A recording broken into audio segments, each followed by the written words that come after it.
The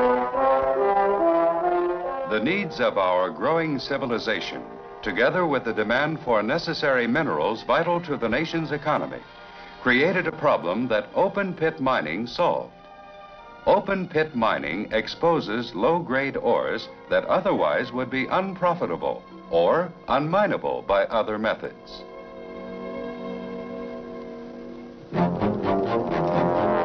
Today's open pit mining is complex, highly mechanized, highly productive, and it can be dangerous. Miners are dwarfed by their environment. The mechanization development has produced massive equipment with attendant safety problems that often are not foreseen. The operations of drilling, blasting,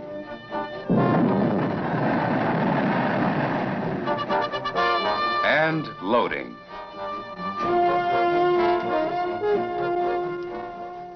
Transportation introduces specific hazards, and when combined with inclement weather conditions, they become even more dangerous.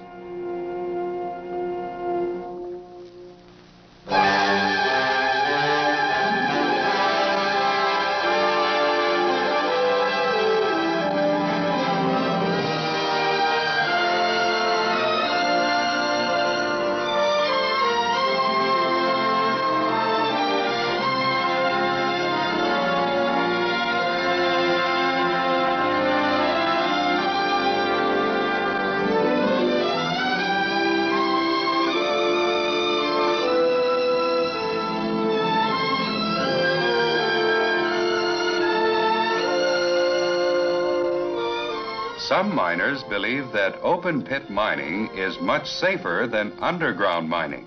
As a result, they are less inclined to recognize inherent hazards.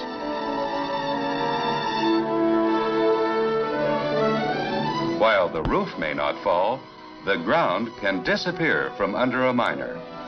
Walls can fall in.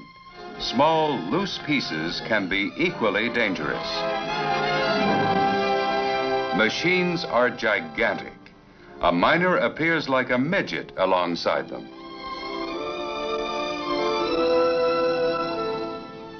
Moving equipment is always a hazard, both to the operators and men that work nearby. Don Kovash, age 32, ex-Marine and recent bridegroom, was soon to become another victim of a front-end loader accident.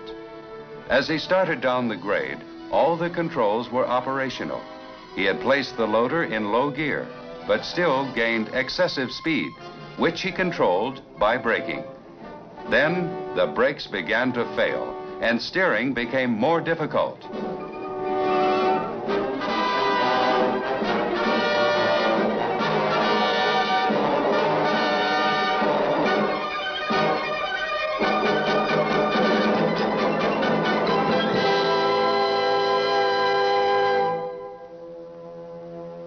An accident is rarely beyond human control.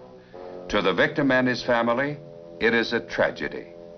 To witnesses, it is a horrifying experience. To his company, the loss of an employee's services.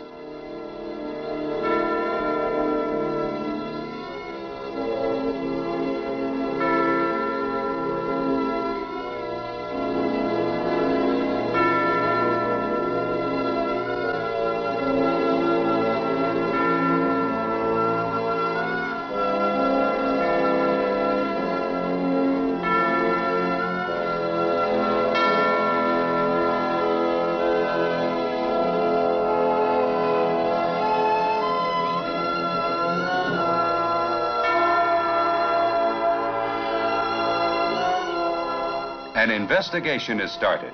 The accident will be analyzed, the causes determined, and procedures will be outlined or steps taken to prevent similar accidents.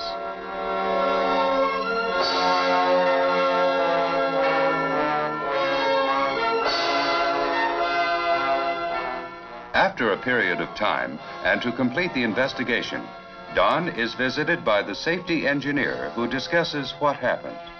Don tells him his version.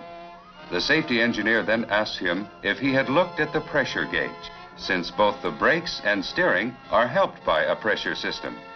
Don tells him he was too busy trying to control the loader and yelling for men to get out of the way.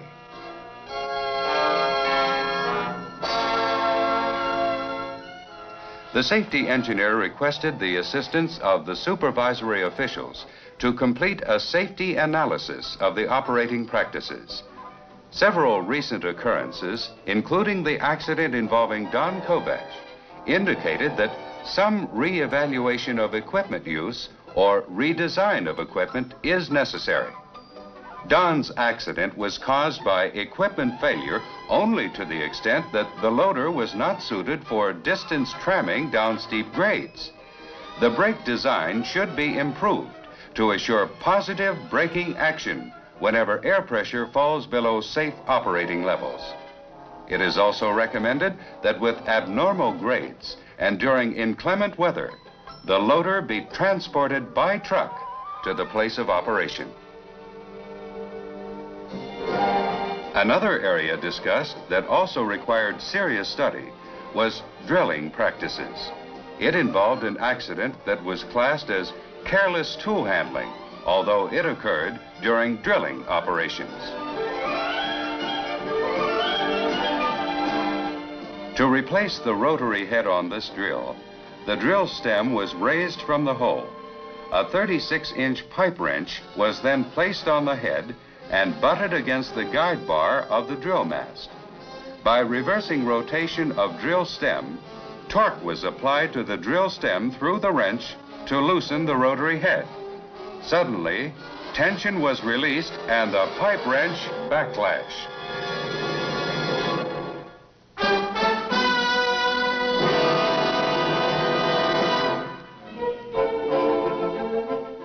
To prevent such accidents, the following changes were suggested. First, eliminate the pipe wrench. Second, redesign the adapter to accept a positive grip tool. Third, establish proper drilling procedures and instruct drill operators concerning them.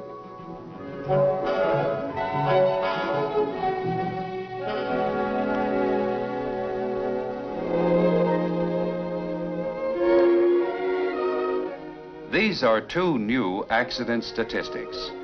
They are Larry Kerr, driller, husband, father, and avid hunter.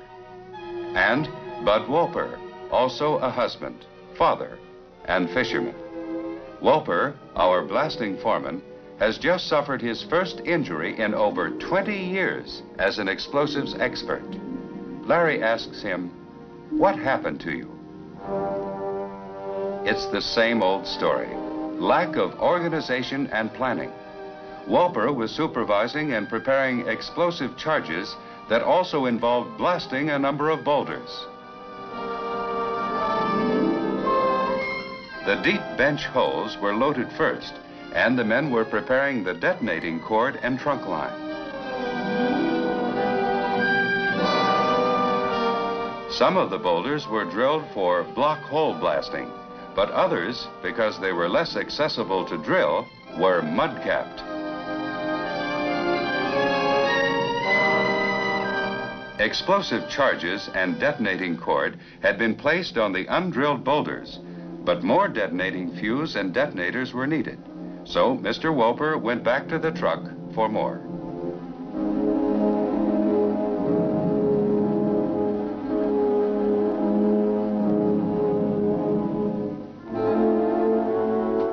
Adequate safeguards should be provided on vehicles used for transporting explosives.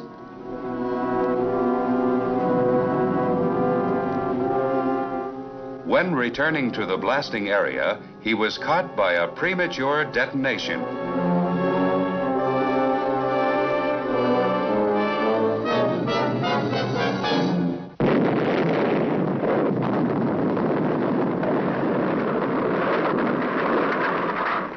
What happened shouldn't have happened. Mud capping is dangerous. Company safety rules warn against it, yet men continually do it.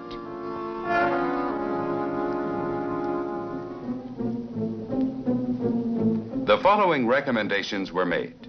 1. Banks and high walls should be properly trimmed and sloped before men are permitted to work in the area.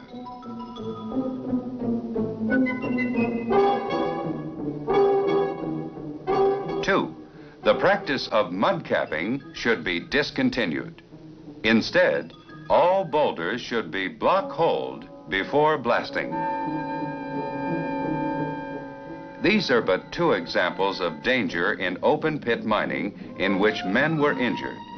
Let us take a hard look at the many other potential hazardous conditions and situations that can and do exist.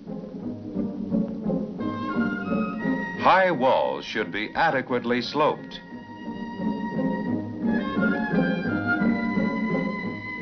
This wall is too high to be safely scaled.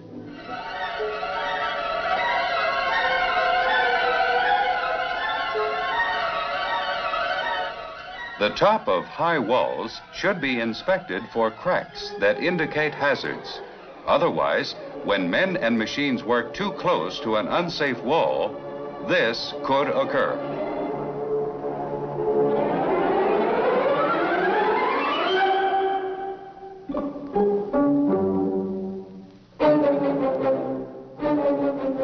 Men working near machines should always be in the operator's line of sight.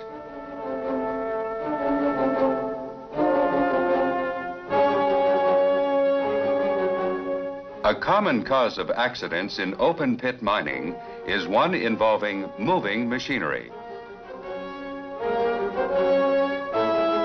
Some workmen seem to be of the opinion that moving parts of large equipment must be lubricated while the machine is in operation.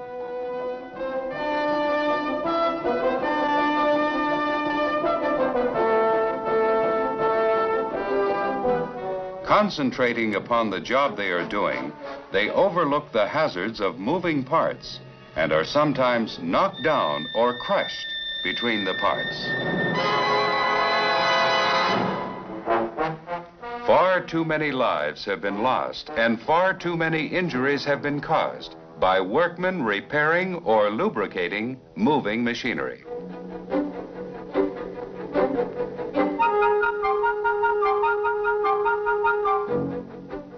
The only safe way to repair or lubricate machinery is to do it when the machine is at a standstill.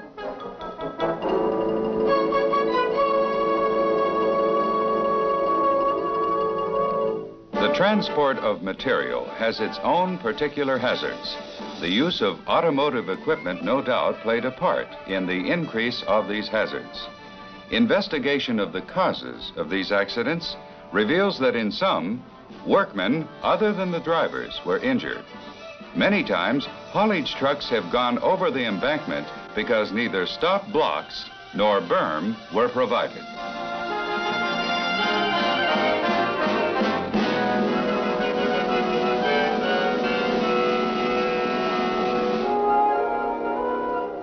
Adequate lighting during darkness is another measure that can prevent dumping operation accidents.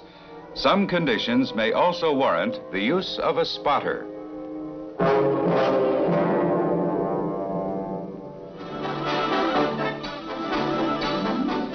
Speeding with heavy trucks may appear to save time, but never lives.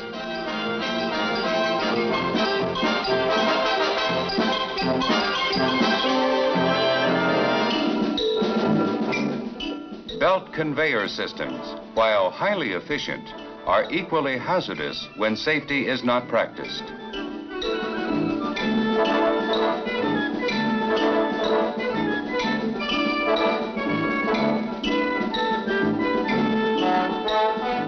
This worker is taking needless risks, for such work should be done with the belt stationary. Also, the pinch points should be adequately guarded.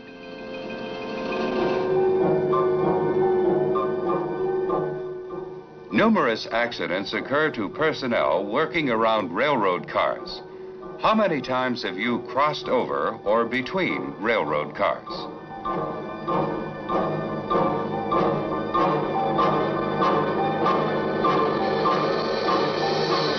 Have you ever ridden on the top or on the side of a car where the clearance is inadequate?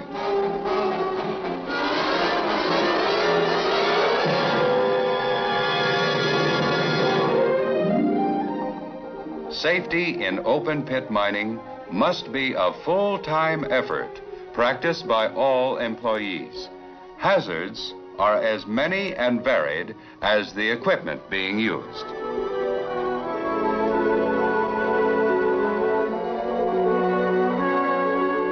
This equipment is only as safe as local physical conditions, as safe as its maintenance, and as safe as the alertness of the operators to protect themselves and fellow employees. Safety is self-protection, so that one can enjoy the comforts of his home and the pleasures of life. Don Kovash, Bud Wolper, and Larry Kerr now know the value of safety and what it means to them and their families.